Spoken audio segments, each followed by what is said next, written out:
corto el tiempo en relación al teórico que había preparado. Vamos a terminar de ver el teórico del proceso de diseño. Después vamos a ir viendo el tema, en todo caso, Vero, fíjate, no sé cómo va el tema de los grupos, si vos lo tenés ya. Hay 24 grupos hasta hoy. Bueno. Hasta hace un ratito. Bueno, fíjate si están todos de 5, bueno, y... Hay uno de 6. Bueno, después vamos a hablar con esa gente. Y no sé si faltará alguien de integrarse a algún grupo. Si hay alguien que falte integrarse a un grupo, por favor, pónganse en contacto con alguna de las profesoras.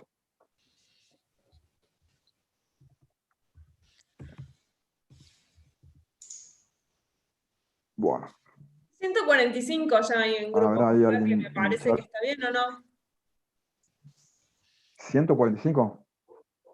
Y claro, pues si 145. multiplico 24 grupos. Ay, perdón. Madre mía, por 5 era.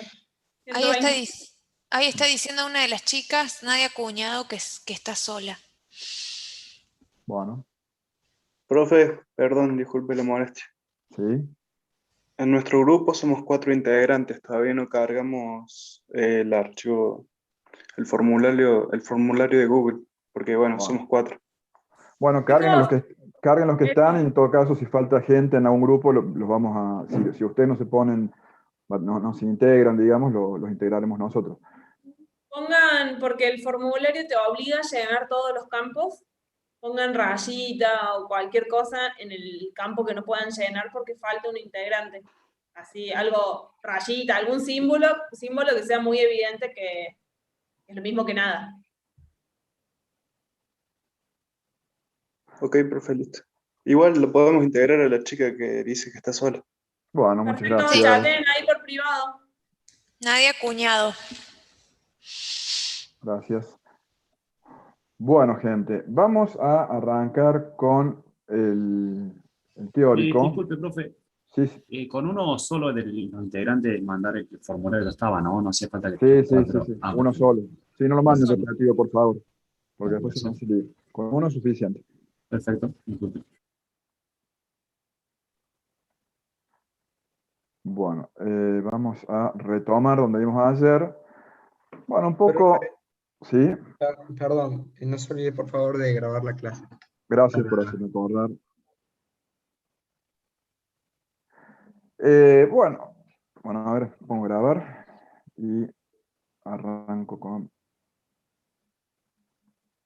Muchas gracias. Por nada. Bueno, ayer haciendo un poco de síntesis sobre lo que vimos ayer. Disculpa, ¿no? David, no está grabando. Sí, sí está grabando. Ay, a mí no me sale. Perdón, disculpas. Dale.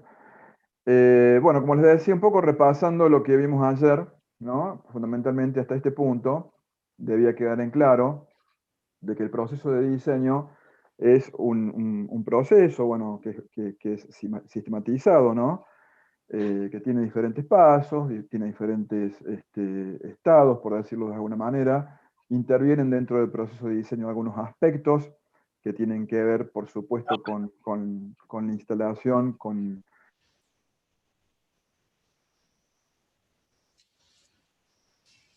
Te mutaste, David. Te muteaste.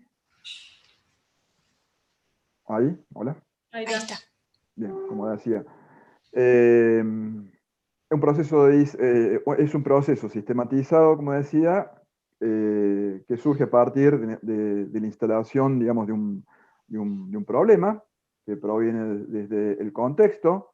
Este proceso, digamos, tiene diferentes etapas, diferentes fases, está estructurado, está cruzado por un pensamiento proyectual que es propio del diseñador, está cruzado por lógicas proyectuales, ¿no? Y va avanzando desde etapas de mayor generalidad hacia mayor definición. Ayer un poco les terminé de decir muy rápidamente la cuestión que tenía que ver con las lógicas, ¿no? Las lógicas proyectuales que un poco es el enfoque del diseñador, ¿no? Desde donde parte por supuesto son lógicas que están incluidas en este pensamiento proyectual. Y fundamentalmente entender que las lógicas generalmente no se presentan solas en los objetos arquitectónicos, sino que generalmente aparecen cruzadas por otras lógicas o interactúan con otras lógicas, ¿no? No hay una lógica absolutamente tecnológica o una lógica, por ejemplo, absolutamente contextualista, sino que se mezclan, ¿no? Entonces tenemos, por ejemplo, ya abajo, en la segunda línea, no sé, un poco la obra de Santiago Calatrava, ¿no? Donde predominan lógicas tecnológicas, donde la expresión tecnológica de las estructuras, ¿no? Esa tensión permanente que tienen las estructuras está cruzada por las lógicas de lo morfológico, por la lógica de la forma. Las lógicas, bueno, como les decía, una lógica como la de la ópera de Sydney, ¿no? Hay una lógica simbólica donde se puede referenciar esto de evocar las velas en el océano y que esas velas constituyan cada uno de los pabellones, pero también, evidentemente, esa lógica simbólica está cruzada por una lógica tecnológica, o sea, si no hubiera una expresión del material y de sus posibilidades hasta su límite, no se podría materializar esa obra. O en el caso de Richard Meyer, una lógica absolutamente funcionalista, donde están bien separados y bien delimitadas las diferentes áreas de uso, a partir de una lógica contextual, que es esto de transparentar el objeto arquitectónico para poder apreciar. ¿Alguien tiene un micrófono abierto, por favor, si lo pueden cerrar? Un perrito ahí muy simpático que está ladrando. Entonces, como decía, esto de abrir, ¿no? El área social a través de grandes ventanales permite una apropiación del contexto. La misma arquitectura, bueno, hay una cuestión que tiene que ver con el contraste ahí entre el color y la naturaleza, pero no vamos a ahondar en eso. Y como les decía, la lógica esta contextualista de ambas, ¿no? En la municipalidad o en la prefectura de Fukuoka, en la cual, digamos, hay una cuestión que tiene que ver con el contexto, un gesto es el contexto de ciudad, en el cual se mantiene una plaza existente, ¿no? Era un terreno que estaba destinado a que en este terreno se erigiera esa municipalidad, pero ambas lo que hace es mantener la plaza, levantarla, y el edificio aparece por debajo. Entonces las lógicas en las obras de arquitectura siempre aparecen de alguna manera cruzadas con otras lógicas, ¿sí? Hablamos David, entonces... me gustaría, perdón, me Sí. gustaría ahí también aclarar, volví a la página anterior, que un poco también en términos de arquitectura, chicos, esto que llamamos lógica, también se puede entender como cuál es la idea, cuál es el concepto del proyecto. La idea generadora que te puede llegar a disparar, generar un proyecto, puede llegar a tener una lógica que sea del material, puede llegar a tener una lógica que tenga que ver con las instalaciones o que tenga que ver con la topografía. Siempre que generamos un proyecto, tratamos de buscar un concepto, de saber, cuando yo veo una obra, cuál es el fuerte que tiene, digamos. Entonces está bueno, cuando empezamos a proyectar, pensar en paralelo cuál es ese concepto, cuál es la idea generadora que yo quiero tener para mi proyecto. Eso se puede generar a partir del entorno o se puede generar a partir del pedido de un cliente también. Me parece que por ahí está bueno también aclararlo, porque lo podemos llevar siempre a los proyectos que vamos a realizar durante todo el año. Sí, bien, gracias, Flor. Entonces, bueno, como dijimos ayer, un poco adelantamos, la formulación de las premisas, que habíamos hablado ayer, es una instancia importante dentro del proyecto, que está contenido dentro de lo que nosotros denominamos programa de diseño, ¿no? ¿Qué quiere decir esto? Es el momento en que esas conjeturas, porque nosotros, ¿no?, como diseñadores venimos haciendo conjeturas, como dije ayer, venimos pensando en alternativas a la realidad, a la realidad objetual.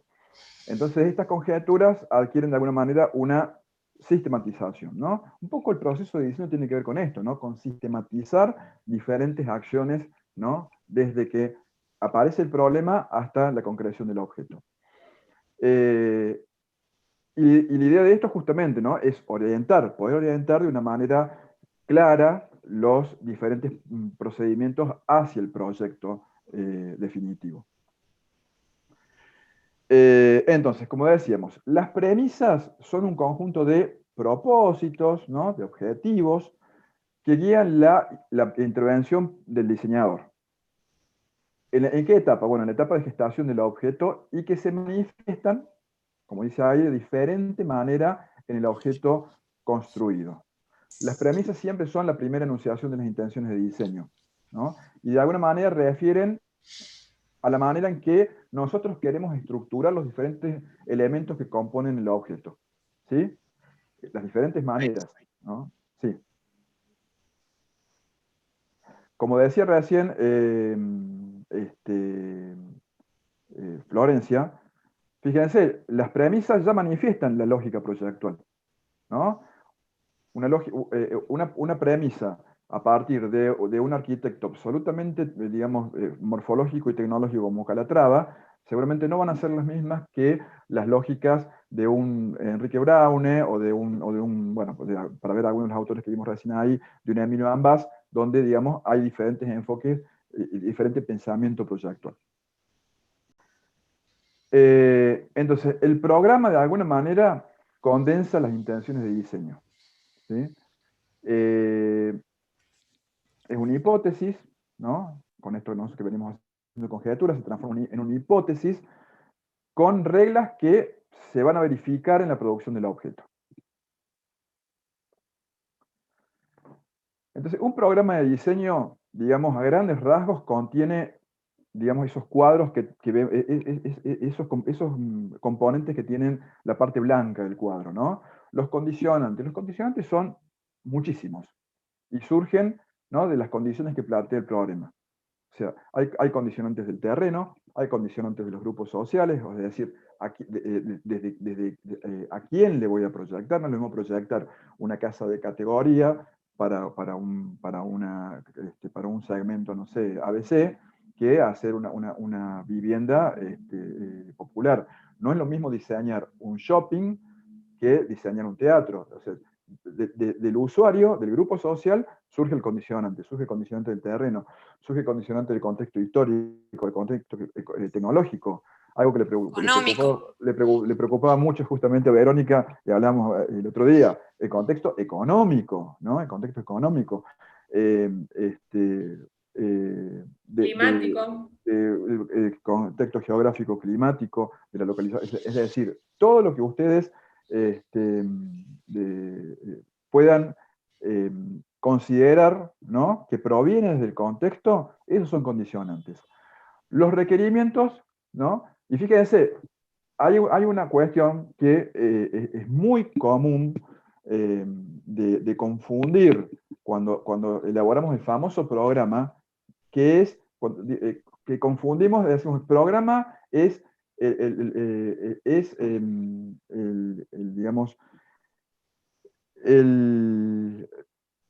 lo que de alguna manera se nos solicita como áreas de superficie que tenemos con las que tenemos que cumplir, ¿no? O sea, un programa que sería cuantitativo en ese caso, de superficie, o sea, tiene que haber un dormitorio de 12 metros cuadrados, un baño, un salón de 40 metros cuadrados. Eso es parte de podría llamarse un programa cuantitativo, pero en realidad es parte de los condicionantes, porque alguien nos está diciendo que nosotros no podemos exceder de esa superficie.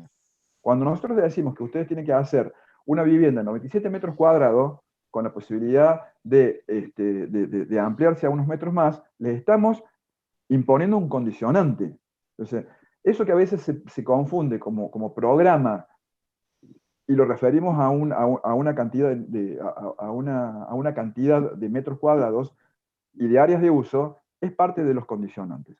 Los requerimientos que digamos que tienen que ver con el enfoque que le voy a dar de diseño o sea, es la identificación de posibles enfoques de diseño a utilizar en el proceso, de diseño o en el proceso proyectual.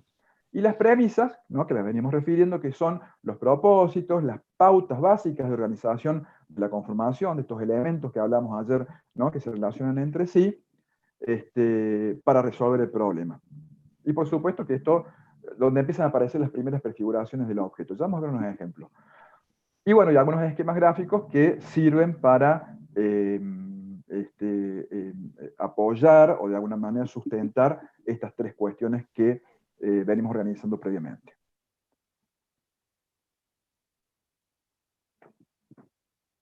Entonces, haciendo un poquito, fíjense, haciendo un poquito foco ahí en el tercer cuadro de las premisas, ¿no?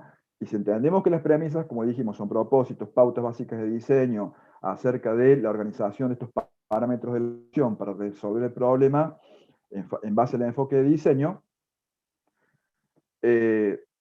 digamos, las premisas de alguna manera nos organizan estas pautas básicas, algunos esquemas espaciales, se organizan a través de las ideas rectoras o las ideas generadoras, como decía recién Florencia, y hasta a partir de esta decisión del proyectista, que es la idea de partido, ¿no? O el partido, que algunos también lo denominan como partido.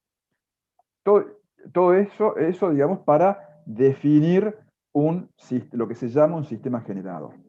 Entonces empiezan a aparecer estas cosas, ¿no? Cuando recién Florencia hablaba del tema de las ideas, ¿no? ¿Desde dónde surgen las posibilidades del diseño? ¿No? Empiezan a surgir a partir de ciertas ideas, ¿no?, que nosotros tenemos como proyectistas. Estas ideas son alimentadas por todo lo otro que vimos antes, ¿no? Y fíjense cómo esta obra, que no sé, la verdad que no pude encontrar bien cómo, porque estaba muy indefinida la gráfica, pero fíjense, acá hay aparentemente algo que tiene que ver con una especie de sistema de sustentación, algunas figuraciones que tienen que ver en torno a la estructura de un árbol, ¿no? Como soporte, como algo que sostiene, algunos esquemas que tienen que ver con algunas organizaciones proporcionales, métricas, algunas prefiguraciones en torno, digamos, a partir de esa primera figura que ustedes ven arriba, cómo empiezan a haber unas prefiguraciones materiales, ¿no? Digamos, hay como una especie de evolución de ideas hacia la concreción, ¿no? Digamos, cuando empieza a haber, a partir de las ideas y a partir de este proceso, ¿no?, que es de ida y vuelta, ¿no?, que es de continua modificación, llegamos a un momento a cierta definición que tiene que ver con una elección. Bueno, voy a hacer esto con el de la documentación, donde el objeto ya está definido de manera acabada, ¿no? Todos estos elementos, todos estos parámetros, todas estas relaciones están absolutamente definidas en este objeto arquitectónico, ¿no? Y desde esas ideas, ¿no?, vemos, bueno, ahí tenemos un corte de esta torre, la verdad aparentemente es como una vivienda, digamos, que se organiza ya, digamos, de una manera, por supuesto, mucho más definida y construida, en este caso construida. Otro ejemplo, ¿no? Esto creo que también es un puente, no me acuerdo, está muy borroso de abajo, pero esta idea de puente surge a partir de una imagen, ¿no?, de la fortaleza asociada al toro, ¿no? Fíjense como acá hay una imagen simbólica muy representativa, que después esta idea empieza a evolucionar a partir de ciertos manejos de bosquejos, ¿no? Y donde termina en su mayor definición, que es el proyecto, ¿no? Y en esa especie de corte encontramos esa cabeza de toro, que es como la que de alguna manera es la que contiene toda la fuerza, toda la tensión y toda la estructura de sostén o portante de este puente, y esos, ¿no?, como dos carriles digamos, que tenemos en ese puente, que sería como una especie de alegoría de los cuernos. Digamos, las ideas pueden surgir de cualquier manera, pueden surgir desde una representación concreta, no necesariamente son representaciones que se copian tal cual, ¿no? Y pueden surgir, por ejemplo, desde el campo del arte. O sea, en el caso de Zaha Hadid, ¿no? A partir de ciertas ideas digamos, de ciertos bosquejos en torno al arte abstracto. Nos puede gustar, como decir esto que es esa porquería, no lo entiendo que es eso, pero digamos, ahí por supuesto hay gente que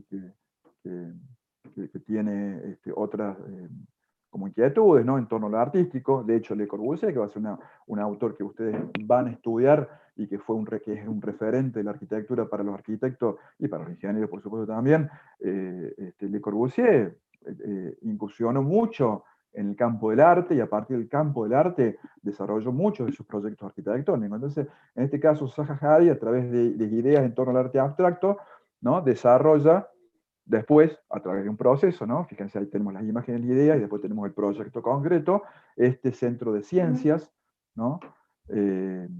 Como una de sus grandes obras. Renzo Piano, a partir de pensar, ¿no? Esto creo que es me parece que es Nueva York, ¿no? Pero digamos, a partir de una alegoría en torno a creo que a un iceberg, ¿no? Él desarrolla esta torre, ¿no? Y fíjense cómo empieza a plasmar ahí a la izquierda, esto creo que lo hizo una servilleta, diversas ideas que tenía en torno al concepto, ¿no? Y después tenemos, por supuesto, el proyecto ya totalmente desarrollado. Por una cuestión, por supuesto, de tiempo, tampoco, bueno, ponemos las plantas, ¿no? Y las mayores definiciones, pero el proyecto está. Frank Gehry, ¿no? También desde una lógica morfológica y tecnológica, ¿no? Y a partir de estos primeros bosquejos, desarrolla ¿cómo es? El hall, la sala de conciertos de Disney. Entonces fíjense cómo, por supuesto que entre el bosquejo inicial y el final hay todo un proceso, ¿no? Pero fíjense cómo la idea, fuerza, que refería recién Florencia, cómo se mantiene de alguna manera, ¿no? Podemos reconocer en la obra de arquitectura las primeras ideas que tiene el arquitecto o el diseñador. En el caso, fíjense, de Le Corbusier, otra vez la alegoría de la vaca, del toro, en una sociedad, en la India, ¿no? Donde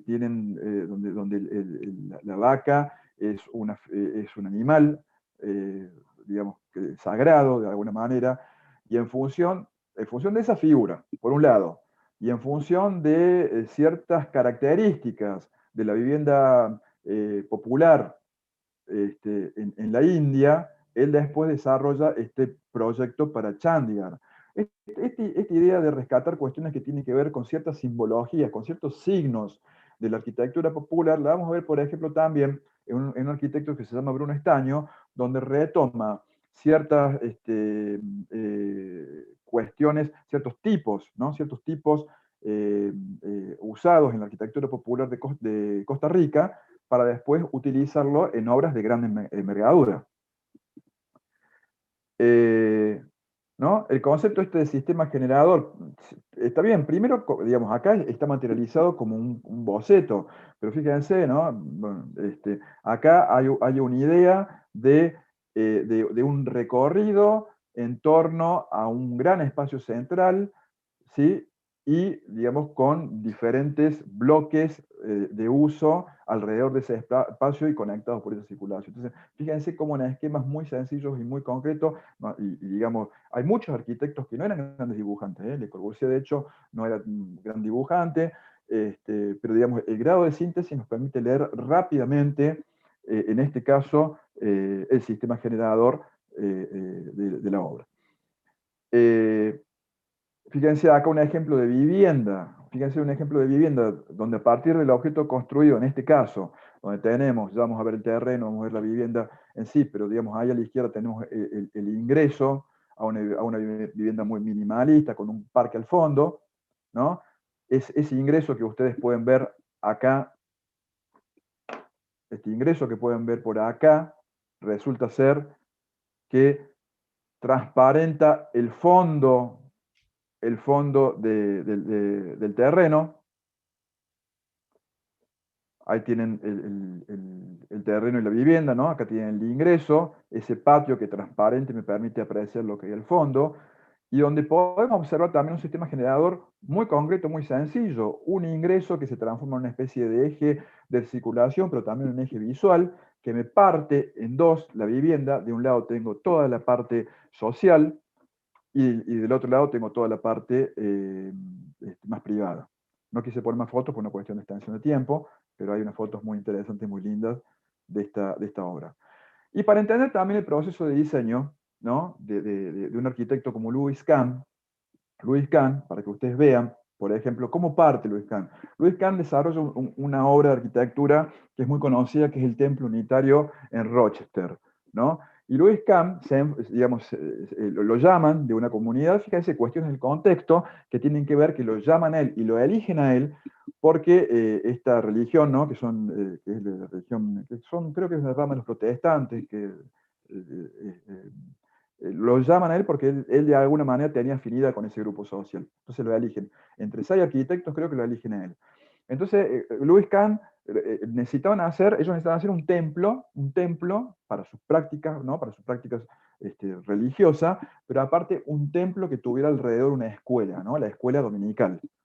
Entonces Louis Kahn se junta con el consejo de esta iglesia y bueno, charla con ellos, ¿no? Se junta con el comitente. Esto también es parte de lo que decía recién. Bueno, ¿para quién voy a liderar esto? Tengo que conocer quién es el comitente. Entonces, bueno, él se junta, ¿no?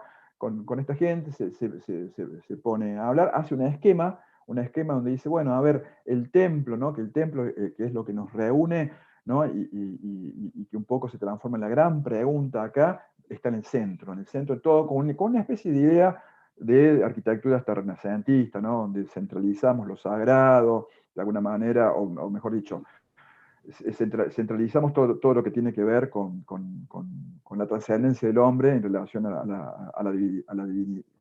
divinidad. Entonces dice, bueno, el templo, el centro, ¿no? Ustedes a lo mejor, bueno, no todos son cristianos, todos los que sean cristianos y los que no sean cristianos también, posiblemente alguna vez habrán visto en las iglesias católicas, el famoso deambulatorio, ¿no? El deambulatorio es una especie de recorrido que se hace muchas veces por detrás del altar, donde se hace el Vía Crucis. Entonces se empieza desde una punta, se van por las diferentes estaciones, se va rezando, se hace el Vía Crucis, se va por atrás, ¿no? del altar y se llega hasta otro punto. Bueno, esa idea de ambulatorio, muy característico de las iglesias cristianas, las iglesias católicas, él lo toma también para este tipo, ¿no? Este tipo arquitectónico, él lo toma y lo incorpora en ese esquema, ¿no? Entonces, fíjense, alrededor del templo está ese recorrido, ese deambulatorio, y alrededor aparece, digamos, todo lo que sería la escuela, ¿no? La escuela dominical. Ese es un esquema, una idea que él tiene, que arma con las primeras entrevistas con sus comitentes, y él después desarrolla un primer esquema de planta muy centralizada, donde un poco repite esa idea al centro del templo, ¿no? Digamos, con diferentes lucernarios, con diferentes ingresos de luz, el deambulatorio alrededor del templo, y todos los locales de apoyo de esa escuela dominical. Pero después, bueno, tiene una ida y una vuelta, los comitentes, entonces le dicen, no, la escuela tiene que estar, ya, ¿qué pasa con el mouse? Ahí está. Entonces, pero tampoco separar totalmente el templo de la escuela. Entonces, algunos de los elementos de algunos locales van para el lado del templo. Bueno, entonces hay ida y vuelta, una retroalimentación. Por favor, cierren los micrófonos. Una retroalimentación, ¿no? Y siempre en estos esquemas, y Louis Kahn tiene 6 proyectos, ¿no? Él desarrolla 6 proyectos, ¿no? Que fueron modificándose y evolucionando. Y de pronto él toma, ¿no? Adopta un partido, toma una decisión. Porque cuando hablamos de idea de partido, hablamos justamente de tomar partido. Llega un momento que uno dice, bueno, mi opción es esta.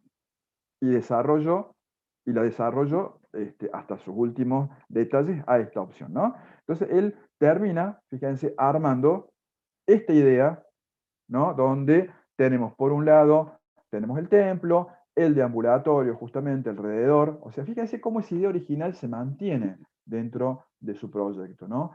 Algunas áreas que tienen que ver con parte de la escuela dominical, pero después, digamos, parte, ¿no? Digamos, organiza, bueno, una biblioteca, otra área un poco escindida de lo que es el templo, un ingreso, ¿no? Que digamos, un poco es como, también un poco haciendo referencia a la vivienda que vimos recién, como una especie de eje, ¿no? Que me parte hacia un lado una actividad y hacia otro lado otra. Y por supuesto, bueno, esa es la planta alta.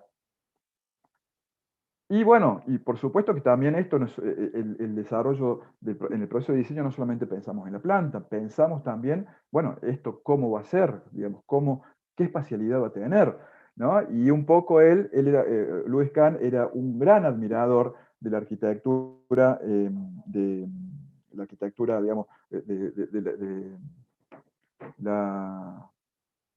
la arquitectura románica, ¿no? De los templos, de los templos y las iglesias románicas, que eran iglesias, digamos, de alguna manera con mucha masa, con muy pesadas, y con algún tipo de iluminación, ¿no? Que evocaba la divinidad, la iluminación esta que venía desde arriba, ¿no? Entonces empiezan a aparecer algún tipo de lucernarios, como pueden observar acá arriba, ¿no? Que después van a tener un efecto espacial en el área justamente de culto, ¿no? En el área del templo, ¿no? Esta iluminación que un poco refiere a la divinidad, ¿no? A la luz divina que viene desde arriba.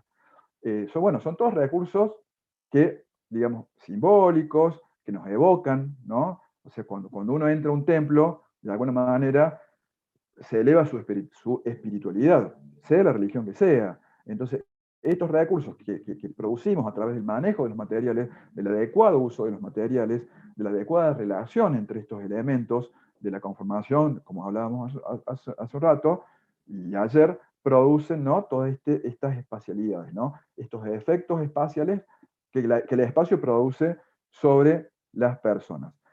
Fíjense, otro ejemplo, Louis Kahn, no es el templo unitario de Rochester, sino que me equivoqué ahí. Esta es ya les voy a decir cómo es la casa, es una vivienda. Fíjense cómo a partir de ciertos esquemas iniciales de organización, que tienen que ver con la organización en planta, pero también con cierta organización espacial, con cierta idea de tensión, de apertura hacia afuera, con alguna idea en torno a las caídas de los techos, ¿no? a ciertas centralidades, él termina produciendo esta vivienda, y fíjense cómo se reconocen, ¿no? Estas ideas, estas primeras ideas, cómo se reconocen después en el proyecto terminado, en el proyecto ya definido y proyectado, ¿no? Y donde podemos observar, digamos, esta espacialidad en torno, bueno, a un sistema generador que me produce una centralidad en un patio, ¿no? Con diferentes dependencias que dan a ese patio, inclusive hasta rescatando una idea antigua de claustro. Fíjense también, ¿no? Que nosotros, bueno, hemos de alguna manera señalado algún modo de llevar adelante un proceso de diseño, pero fíjense acá, por ejemplo, hay otra concepción en torno al proceso de diseño, donde quizá de una manera más sintética o más gráfica, podemos ver que un proceso de diseño, proceso arquitectónico de diseño, consta de, bueno, primero una etapa de información que no es, empieza la información, sigue la investigación, no, es como que está cruzada, o sea, la información es como que se cruza ahí con la investigación, ¿no? Hay como una especie de solape. Cuando estoy investigando el tema, voy analizando, entonces hay un ida y vuelta, entre el análisis y la síntesis también hay un solape, y eso termina, por supuesto, produciendo el objeto arquitectónico, ¿no? En este cuadro, fíjense que, digamos, es sobre otra concepción del proceso de diseño, podemos reconocer muchas cosas de las que hemos estado comentando en la clase entre ayer y hoy. Fíjense, también tengo una barra acá que me molesta. Bueno, hay una necesidad arquitectónica, hay un problema, hay algunas ideas en torno a las soluciones del espacio y de la forma, ¿no? En algún momento se toman decisiones, ¿no? Que tienen que ver con esto, ¿no? De tomar partido ante diversas opciones, diversas alternativas que podemos considerar. Podemos reconocer, bueno, algunas situaciones que tienen que ver con el programa, con las imágenes conceptuales, con las ideas generadoras que tenemos o con las ideas proyectuales, y después con aquellas etapas que son más definidas en torno al proyecto ejecutivo, al presupuesto detallado y ya a la obra arquitectónica propia. Fíjense, ¿no?, que es como otro criterio en torno quizá a una cuestión por ahí más paso por paso, más sistematizada, pero que contiene muchas de estas cuestiones que hemos estado refiriendo anteriormente, ¿no? ¿Y qué otra cosa teníamos? Y bueno, y acá el último, voy a ver si lo puedo, no lo puedo ampliar. Esta creo que sería una de las últimas. Es un poco, es la síntesis de lo que hemos venido hablando, ¿no? A ver que corre la barra. Fíjense, a partir del planteo de la problemática, tenemos algunas cuestiones en torno a las ideas previas, ¿no? El objeto potencial, que tienen que ver con los antecedentes, que bueno, que va a ser lo que vamos a empezar a hablar ahora apenas termine yo. La recopilación de antecedentes, ¿no? La identificación de esas relaciones de la conformación en los antecedentes, la identificación, bueno, que tiene que ver con la identificación de los tipos, reconocer diferentes prácticas utilitarias, ¿no? Prácticas técnicas, prácticas simbólicas,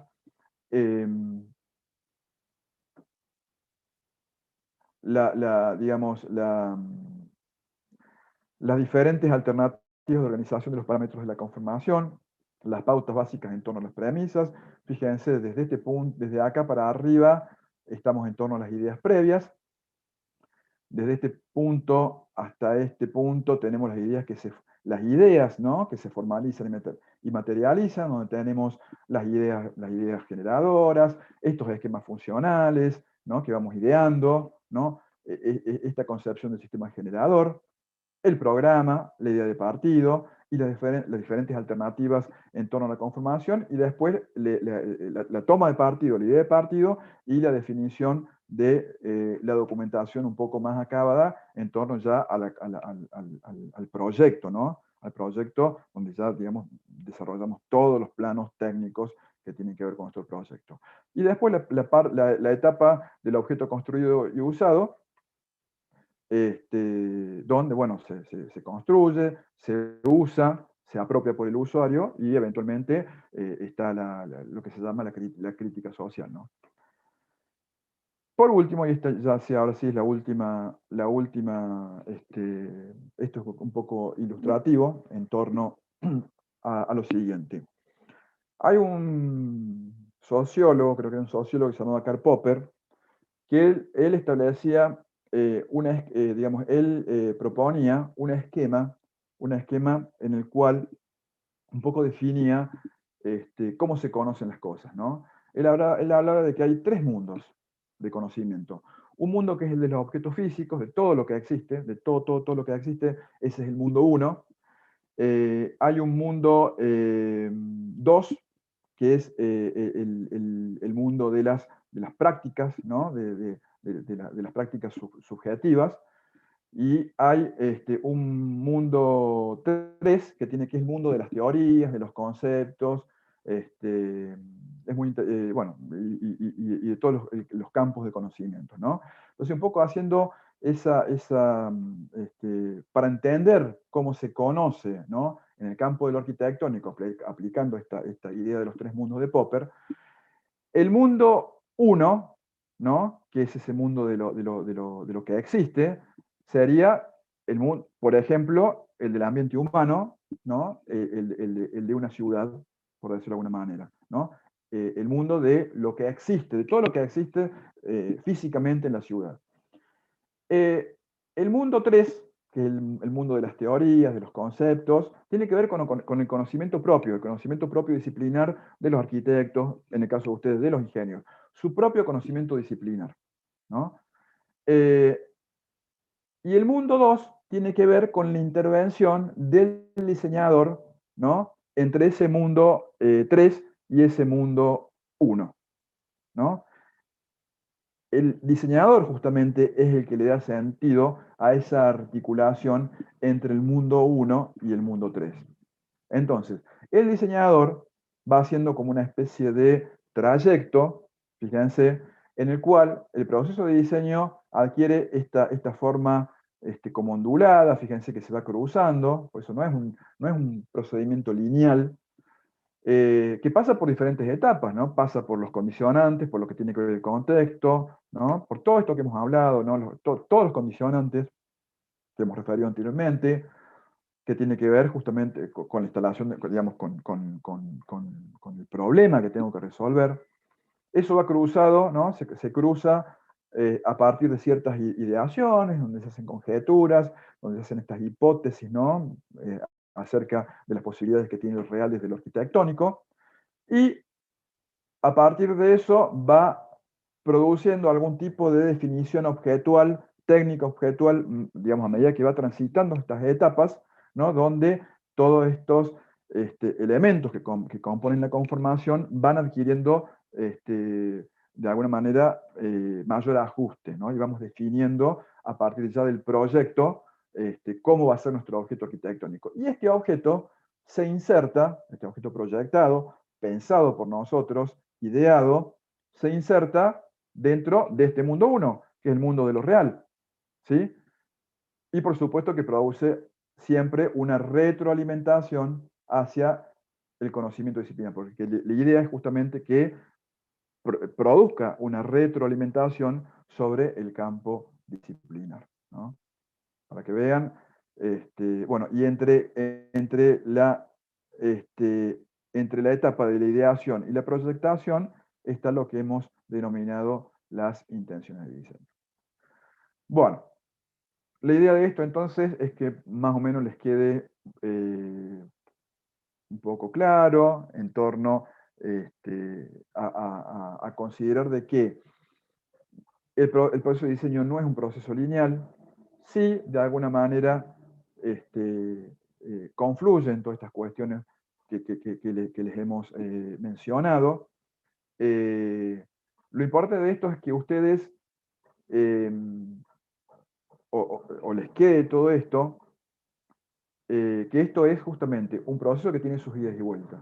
Nunca puede aparecer un proyecto de pronto, ¿no?, definido en la primera clase, porque siempre acá hay un ida y vuelta, hay un ajuste y por supuesto hay una maduración de sus ideas iniciales. Muy bien, no sé si hay alguna pregunta, alguna duda, algo que quieran que les parezca que les pueda aclarar. David, yo no veo la flecha que dice abajo, se me corta. Sí, a mí también. Lo que pasa es que puede ser porque tengo la barra esta ahí, ¿la ves? Intenciones de diseño, la Sí. veo medio camino también. Pero... Sí. Ahora yo la veo, lo que pasa es que tiene la barra flotante por ahí y ahí molesta está. un poco. Bueno, no sé si hay algo en el chat. No. Bueno, si no hay ninguna pregunta. Profe, una pregunta. Sí. La maduración con respecto al diseño, ¿cuánto tiempo puede llevar? La maduración. O hay un lapso, básicamente. No, eso, no hay un tiempo. Es decir, a ver,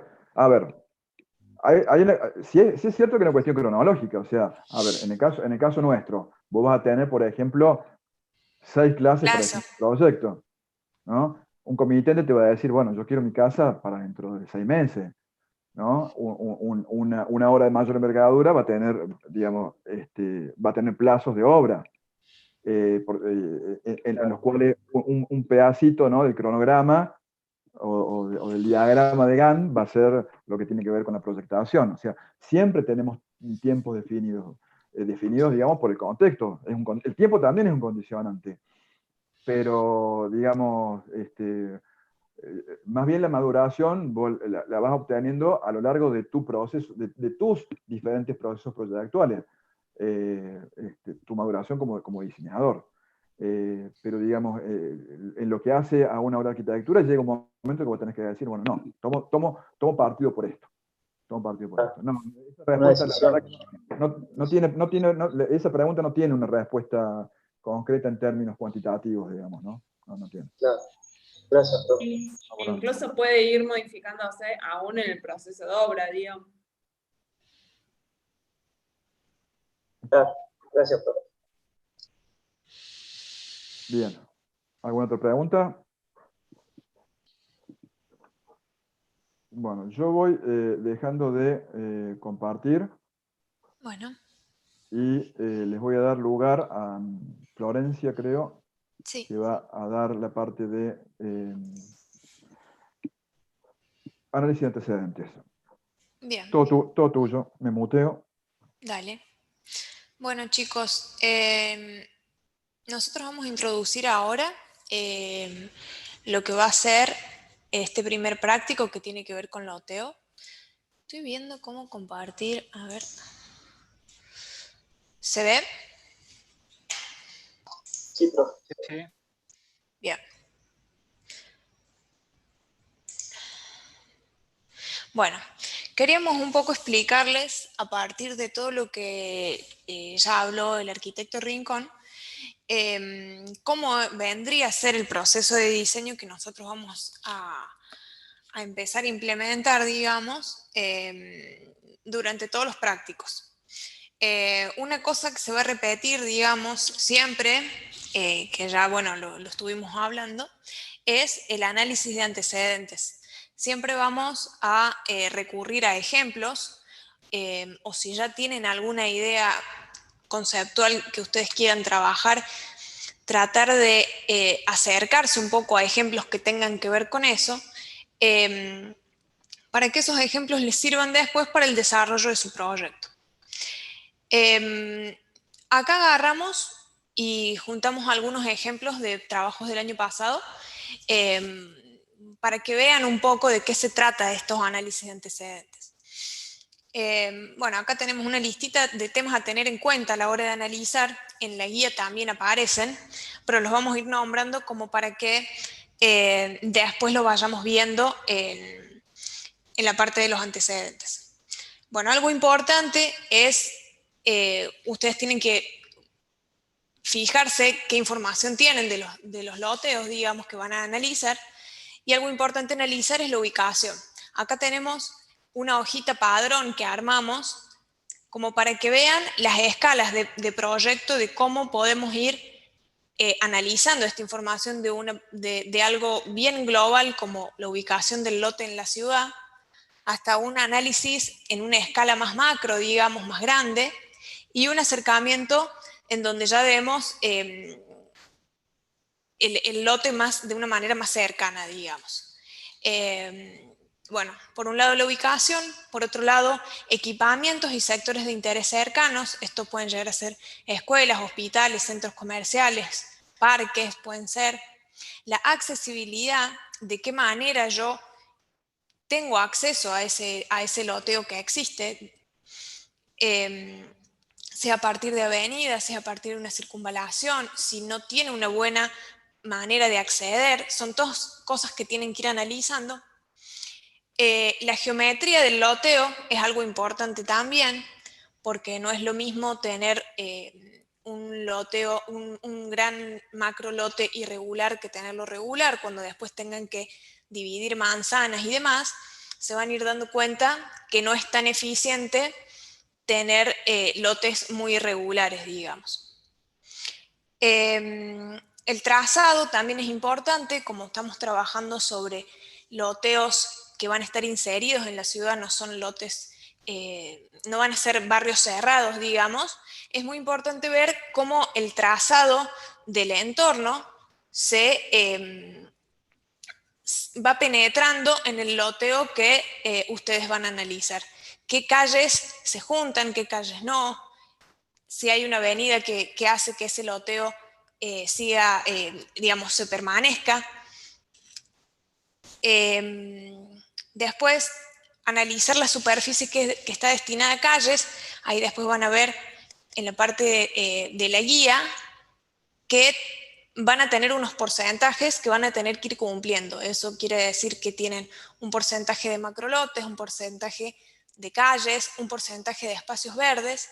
Entonces, está bueno que vayan analizando también si estos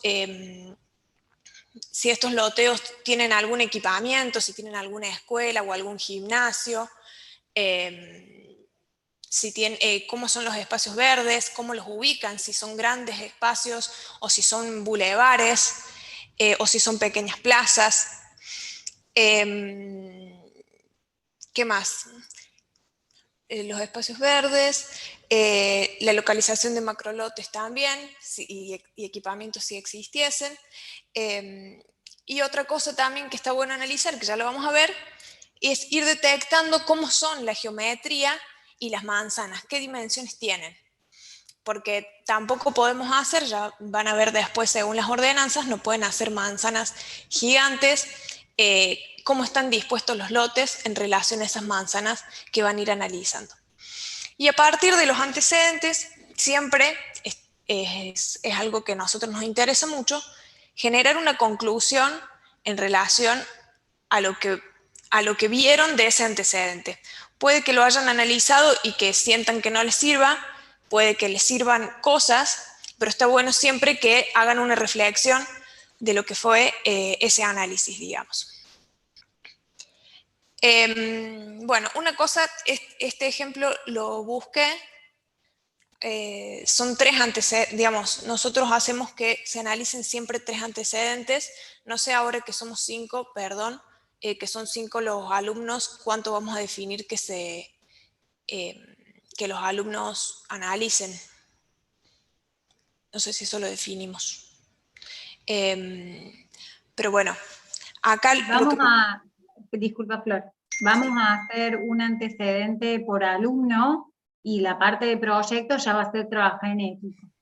Para que cada uno se empiece a encontrar con la información. Que un poco lo que está comentando Flor es la parte que el profe Rincón dijo recién de esta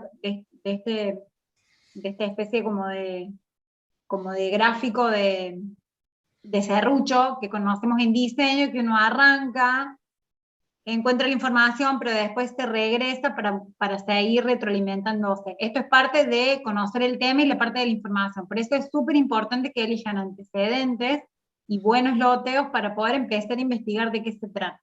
¿Sí? Sí. Perdón, un segundo más. Busquen antecedentes de barrios, como dijo Flor, por lo menos que sean abiertos, que no sean cerrados. Hay algunos que, como Docta, que es justo este caso, y si bien está en medio de la nada, tiene lotes de los tamaños que les pedimos nosotros a ustedes, entonces son lotes útiles. No me analicen el country y las delicias, porque no tiene nada que ver con el loteo que tienen que hacer. Sí, es importante decir que es un barrio abierto y que va a tener que estar inserido en la ciudad, digamos. Esto que está en esta lámina de cómo, cómo se puede llegar a unir el trazado urbano con el lote es importante. Bueno, acá en este ejemplo han sido 3 alumnos, una cosa que nos ha pasado muy seguido, digamos, como cada alumno desarrolla un proyecto por separado, nos terminan apareciendo formas de gráficas muy diferentes. Este equipo, como verán, estoy pasando acá las diferentes hojas, tienen una lógica, tienen una gráfica que va acompañando lo que ellos están queriendo mostrar. Y de alguna manera eso genera una forma de entendimiento y de análisis en donde siempre se ve que se están analizando las mismas cosas y se puede llegar a una conclusión y a una discusión pertinente, digamos, porque no es lo mismo que después un alumno haya analizado cosas totalmente diferentes que no sean comparables. Entonces, está bueno para todos los equipos que traten de buscar una gráfica, una forma de representar y de mostrar lo que quieren, sean los colores, sean toda la diagramación de la hoja, para que haya un orden y también a nosotros los profesores nos sea más simple la lectura de lo que quieren comunicar. Bueno, este ejemplo de acá, como bien les dije, ubican el loteo, marcan qué distancia tiene, por ejemplo, del centro de la ciudad. Después en esta parte de acá empiezan a identificar lugares importantes que estén cercanos a la zona y después ya se acercan a lo que es el loteo. Esto que está acá era un poco lo que les explicaba, que tiene que ver con cómo nosotros vamos a también trabajar el proyecto del loteo a partir de estos porcentajes de superficie de lotes, superficie de espacio verde, superficie de equipamiento, superficie de calles. Está bueno que eso lo puedan identificar y también vayan sacando estos porcentajes como para ir viendo si realmente este ejemplo es válido o no y de qué manera distribuye las cosas. A ver, un minuto. Bueno, esto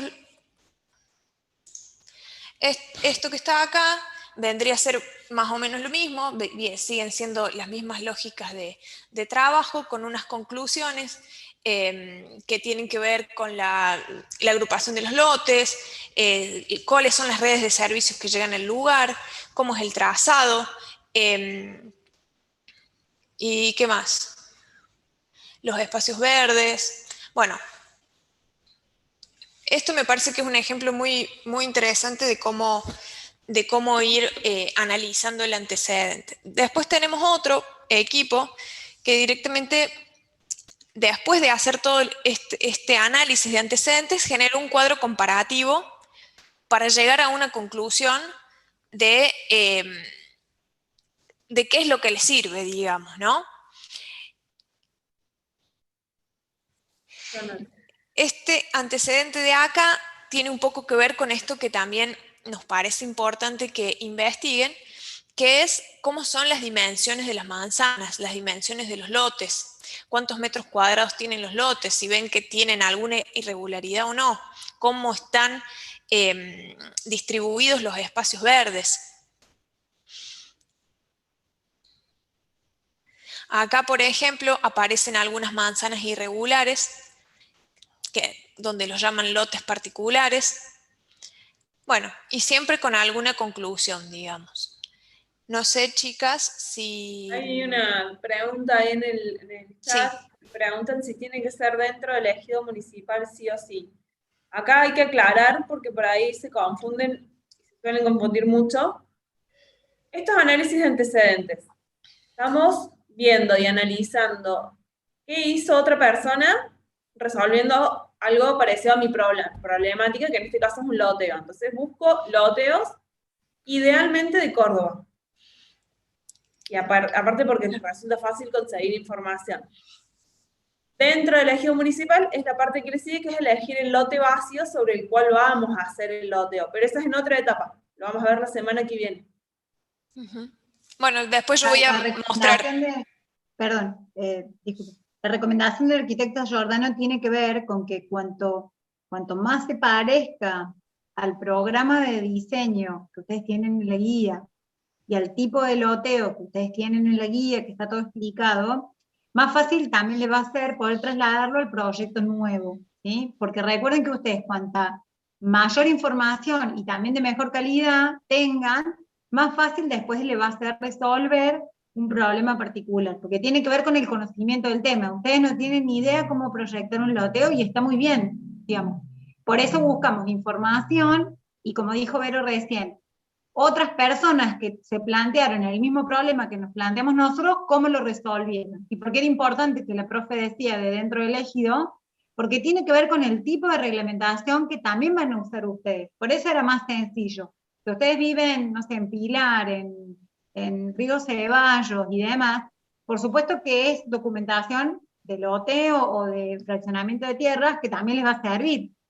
Lo que les va a pasar es que la ordenanza de regulación del territorio va a ser distinta nada más, pero sí les puede servir todo lo que decía la arquitecta Flor recién de las dimensiones de los lotes, por ahí los porcentajes y demás. Por supuesto que van a cambiar porque la ordenanza también cambia, pero que no significa que no sea buena la información. O sea, todo lo que sume no ocupa lugar en el cerebro, ¿sí? Ocupa un poco de tiempo para desarrollar la lámina, pero cuanta más información tengamos, por eso hemos tomado una clase casi exclusiva dedicada a esto, porque si ustedes hacen bien esta parte y le dedican el tiempo que le tienen que dedicar, no solo para completar un listado de la guía, van a ver cómo después el proceso de producción del práctico, como hacemos con cada uno de los prácticos, les va a ser súper sencillo.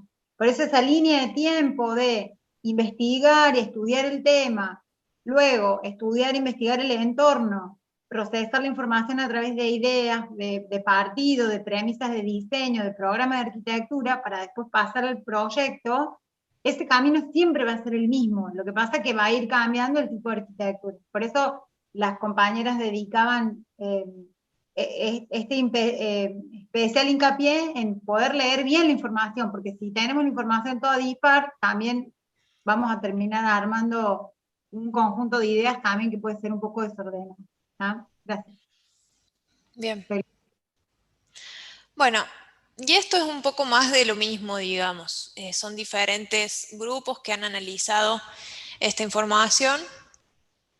Y bueno, queríamos un poco mostrarles de qué manera es importante esto, chicos, de tratar de ir de lo más general a lo particular, para que también tenga una buena lectura.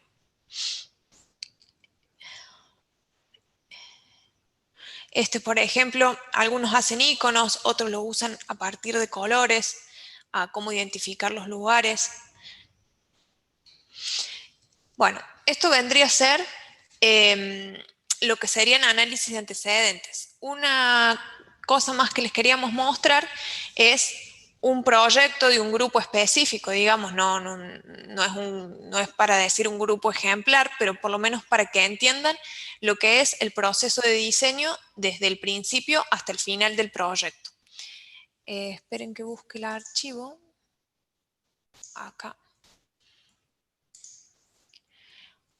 Está claro que el proceso de diseño que habla la profe, como explicó Rincón hace un rato, tiene que ver con una propuesta desde la cátedra de encontrar este camino. A lo mejor la primera inquietud viene de una idea de ver el terreno, pero independientemente de que uno primero puede encontrarse con el cliente y el cliente le puede tirar alguna idea de cuál es el propósito del proyecto, definitivamente ustedes este camino lo van a realizar.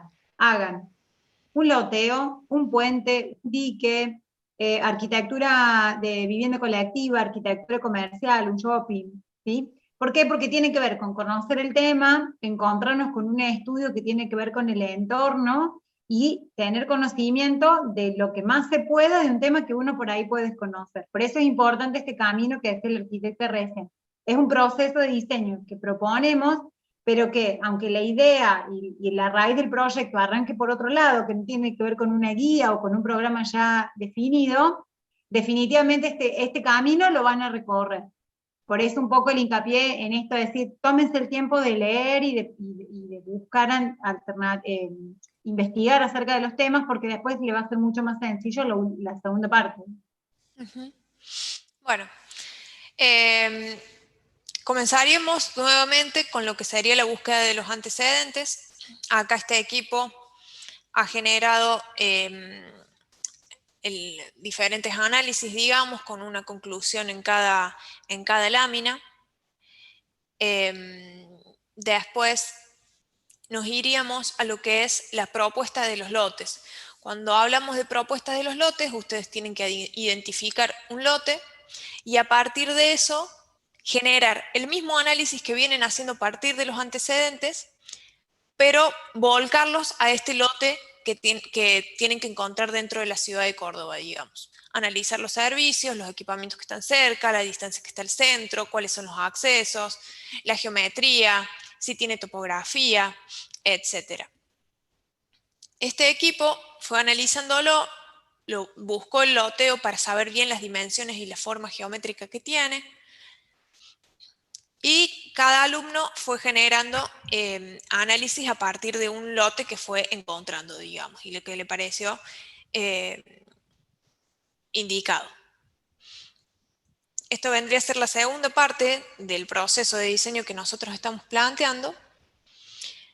Y después de estas propuestas de lotes, hay una lámina final que es conclusiones sobre las propuestas de los lotes. Es acá donde se tienen que poner de acuerdo los participantes y decir, bueno, decidir cuál es el mejor lote y por qué es el mejor lote.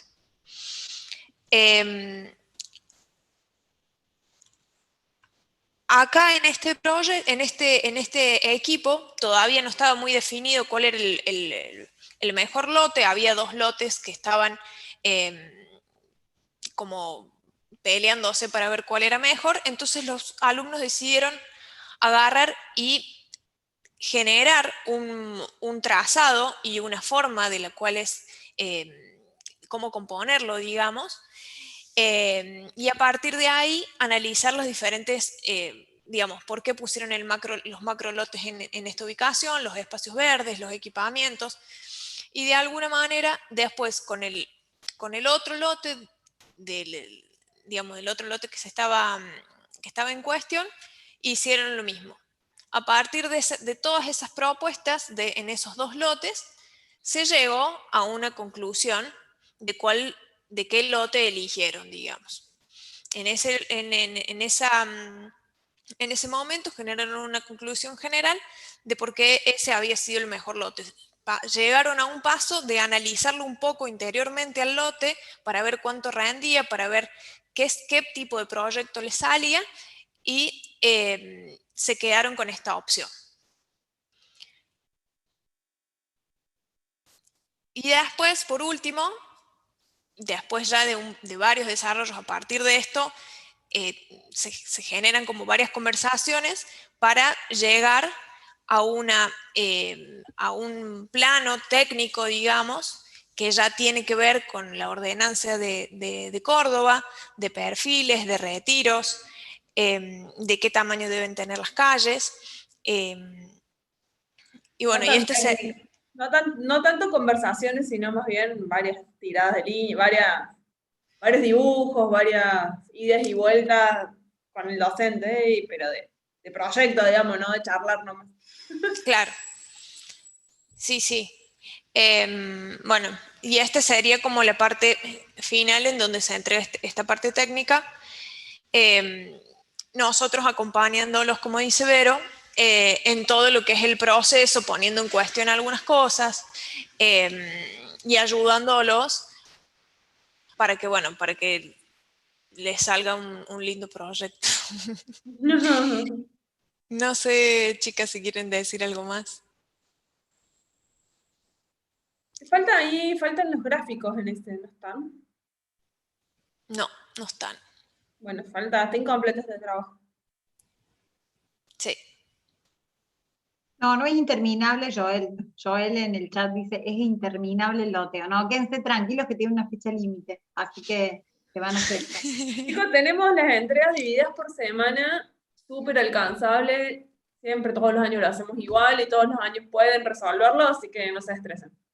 No, y el año pasado nos sirvió el tema de la virtualidad para ajustar un poquito más algunas cosas, así que encima tenemos la experiencia grabada del año pasado, que no hay ninguna cuestión de que uno se pueda acordar de algo, o sea, está bien.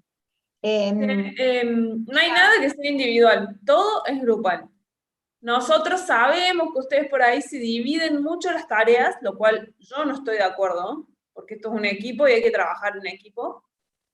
Puede que uno haga una cosa, pero todos tienen que saber lo que hizo el otro. Entonces no es que, no sé, yo no hice ese antecedente, pregúntele a mi compañero. Esa no es la respuesta. Es un trabajo en equipo. Sí. Bueno, la semana sería que eso. viene, la profe Merguerian va a cargar esta documentación para que la tengan, toda la primera parte. La clase que viene vamos a estar divididos por docentes, ya no vamos a tener una clase común, sino que cada docente va a tener su grupo y les va a avisar a través de la plataforma de Classroom cuál es el grupo que le va a tocar con cada docente.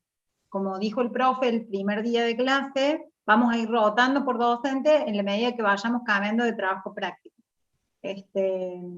Para la semana que viene, lo que tienen que hacer por grupo es realizar la búsqueda de antecedentes y por eso está un poco esta iniciación en conjunto, y ya ir armando las láminas de presentación de cada uno eh, de los antecedentes o de las investigaciones por grupo.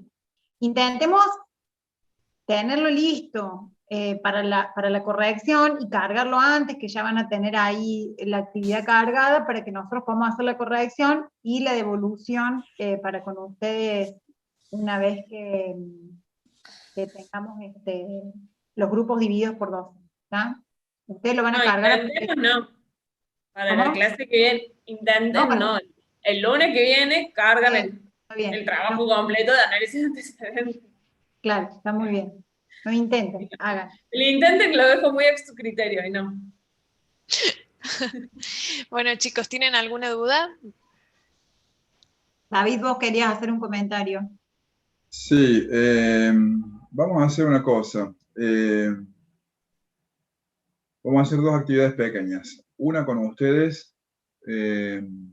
Yo les voy a dejar una actividad a los chicos ahora y les voy a pedir a ustedes tres que muteen los micrófonos y nos conectamos un poquito por WhatsApp porque quiero coordinar una cuestión para la semana que viene. Escuchen, chicos, vamos a hacer una cosa. Vamos a hacer experimentalmente una votación, vamos a hacer, porque en realidad la votación esta tiene como finalidad registrar la asistencia. Vamos a hacer una prueba piloto. Yo voy a iniciar una votación. Ustedes van a tener 4 campos. Van a tener una pregunta que va a decir indicar docente, pero en realidad va a decir A, B, C o D. No importa, elijan cualquiera de esas opciones. La idea es que quede registrada la asistencia. A partir de la semana que viene, en esos 4 casilleros, estaremos los cuatro arquitectos y arquitectas. Entonces, cada uno registrará su asistencia en función del profesor. Vamos a ver cómo sale, porque es la primera vez que lo usamos. Yo les voy a dar 20 segundos para que todos voten, 30 segundos, y después cierro la votación. Y quédense, ya les va a aparecer una pantallita ahí en el Zoom, y van a tener que votar ahí. Lo inicio ahora, sí, y quédense, no se vayan, así les damos un par de indicaciones más. Ahí aparece.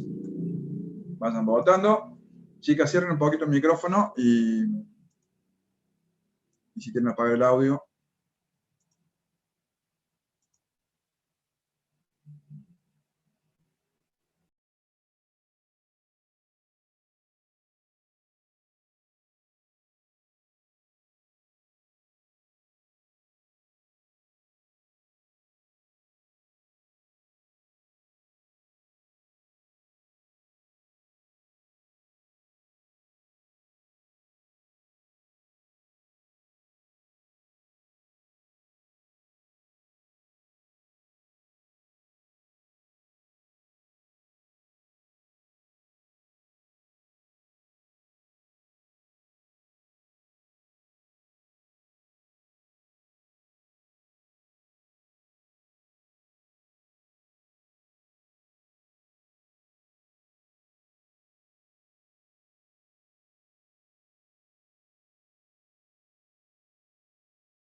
Acá estamos, acá estamos. Muy bien. Ya la semana que viene les decimos cómo salió el sorteo. El de perdió seguro. Cortá la grabación, David. Bueno, chicos, para la clase que Bueno, viene, ahí la en corto. realidad para la clase que viene, no, para el lunes que viene, ya les vamos a armar la tarea en el Classroom para que puedan ustedes entregarnos el material. Recuerden que un solo encargado es el que va a entregar siempre. El que sea que entregue lo va a entregar hasta el final del loteo por lo menos. Puede que en el próximo trabajo roten, pero este es el encargado siempre. El lunes van a cargar, a más tardar el lunes, el análisis de estos antecedentes. Tienen que analizar 3 antecedentes por grupo. ¿Algo más?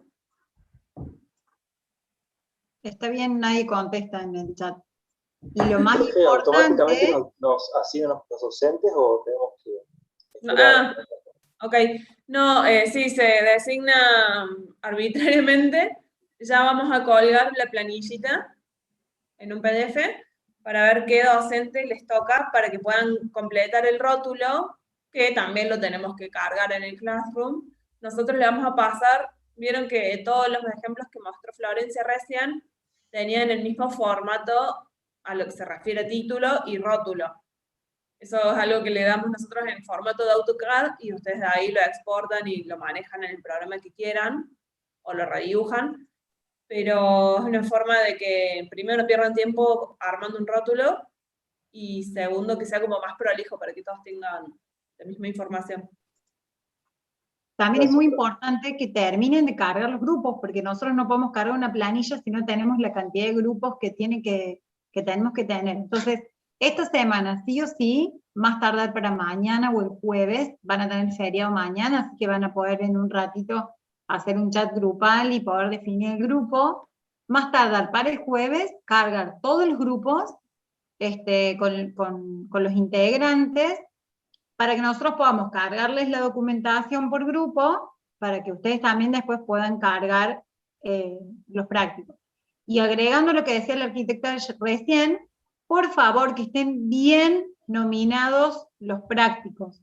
Los prácticos que estén cargados, sí, la nominación que dijo el profe Rincón el primer día de clase, que lo tienen además en la guía, no van a ser corregidos, sin ningún tipo de consideración, porque es muy difícil con 140 alumnos hacer un descubrimiento de cuál es el grupo o cuál es la persona a la cual le tenemos, claro, que le toca a cada docente.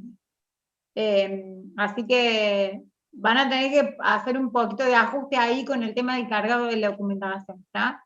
Todo se carga en PDF, no se carga en otro formato de archivo porque no podemos verlo a través de la plataforma. ¿puedo compartir pantalla un segundo?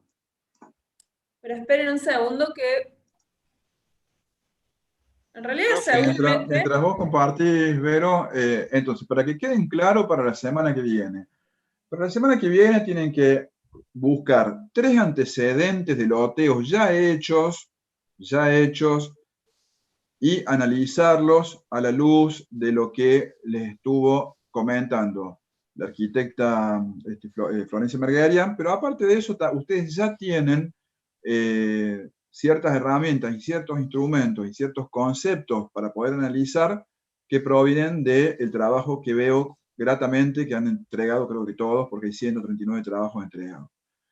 Entonces, utilicen también esos conceptos que han aprendido, ¿no?, en esta definición, esta primera parte de trabajo práctico, también para analizar los antecedentes. Son 3 antecedentes por grupo. A partir de la semana que viene, o sea, en realidad, para la otra semana, ustedes ya van a tener que traer la propuesta, ¿no?, de 3 lotes, con un grado de análisis también que le vamos a indicar, ¿sí? Pero para la semana que viene se centran en hacer el análisis de los antecedentes los antecedentes, tratando de alguna manera, de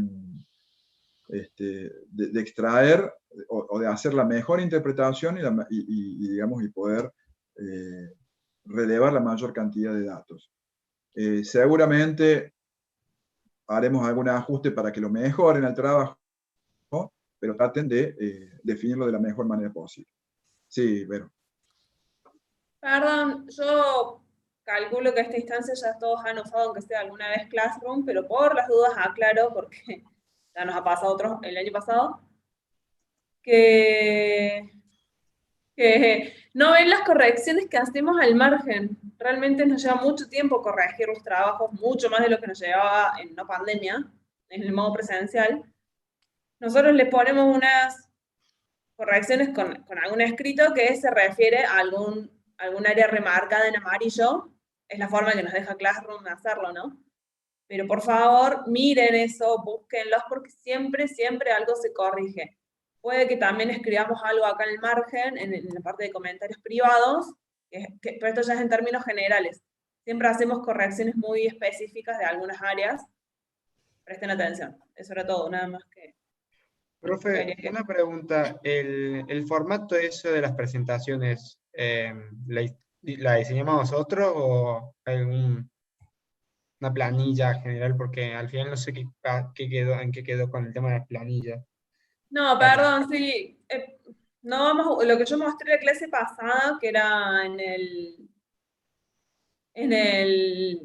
como el PowerPoint de Google, no te deja importar archivos en PDF, que es el formato que siempre exportan ustedes los planos, desde el AutoCAD o desde el Revit. Entonces por ahí no era compatible una cosa con otra.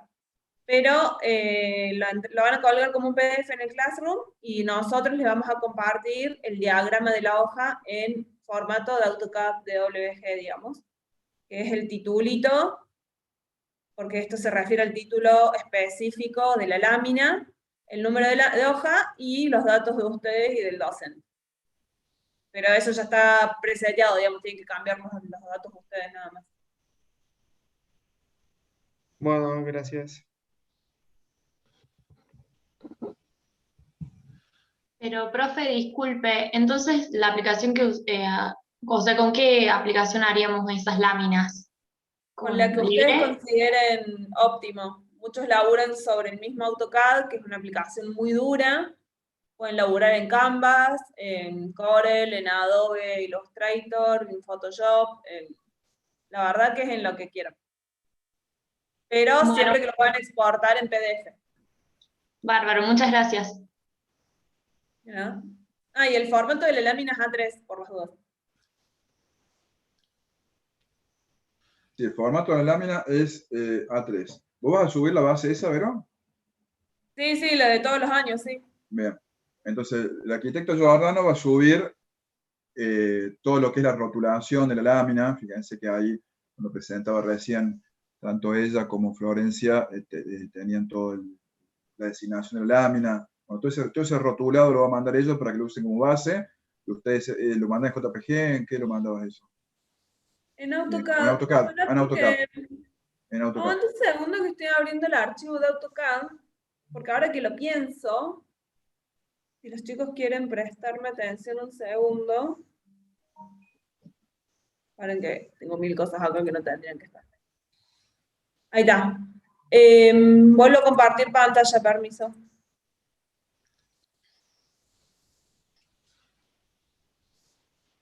Este es el archivo que les compartimos.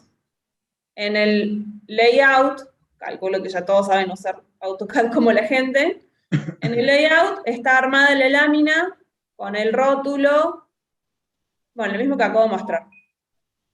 Pero en el espacio modelo les dejamos algunas ayudas que les puedan servir para que laburen de forma por ahí bastante práctica. Cotas comunes, es decir, cotas y textos no anotativos, que no se ajustan a la escala, sino que van fijos. En este recuadro están cotas y textos anotativos y una mínima aclaración para que recuerden los cursos de AutoCAD. de cómo se usan.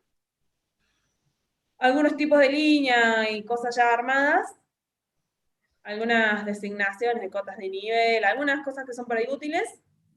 Y puertas y ventanas dinámicas, o sea, bloques dinámicos, que si los agarran, tienen la flechita para estirarlo a distintas medidas que están preseteadas, que se puede despejar por un lado o por el otro. Lo mismo la ventana. Una ventana bastante básica que se adapta a cualquier ancho de ventana y ancho de muro. No cualquier ancho de muro, pero sino los muros que se usan más en arquitectura. Todo esto va en el mismo archivo de AutoCAD, para que lo puedan usar de ahí. Y después, Vero, lo de los símbolos en las Ah, de propiedades, la Perdón, sí, tenés simbología, razón. cuando lo ponemos las propiedades, Lo haces doble podemos de clic, ahí mirá. cambiarle las escalas. En una computadora que no ande pedal como la mía, puedes poner el valor. O sea, claramente no hay ninguna alternativa que no tengan buenas gráficas de arquitectura. O sea, recuerden que el dibujo técnico es una forma de lenguaje. O sea, la profe le está dando todos los lápices y las lapiceras, las cartucheras, todas las herramientas. Todo. Apliquémoslo, ¿no? Acá le está Empecemos a aplicarlo. faltando esta. La designación de abertura le está faltando. Ahí le pongo. Ahí está. Esta también tocan y pueden cambiar la designación de la abertura y el ancho. Ahí puedo poner B06 y si pongo Enter, modifico el ancho 4.00 y si pongo OK, me lo guardo. Es buenísimo. Yo amo estas cosas. Uno es feliz con tan poco. Ahí está. Bueno, ¿Alguna otra pregunta? Si no, nos vemos el lunes que viene, por favor, a horario, para el teórico de la semana que viene. Bueno. Bueno, anduvo muy bien el tema de la votación, así que lo vamos a implementar para la asistencia. Bueno, los esperamos entonces en la clase del lunes para el teórico.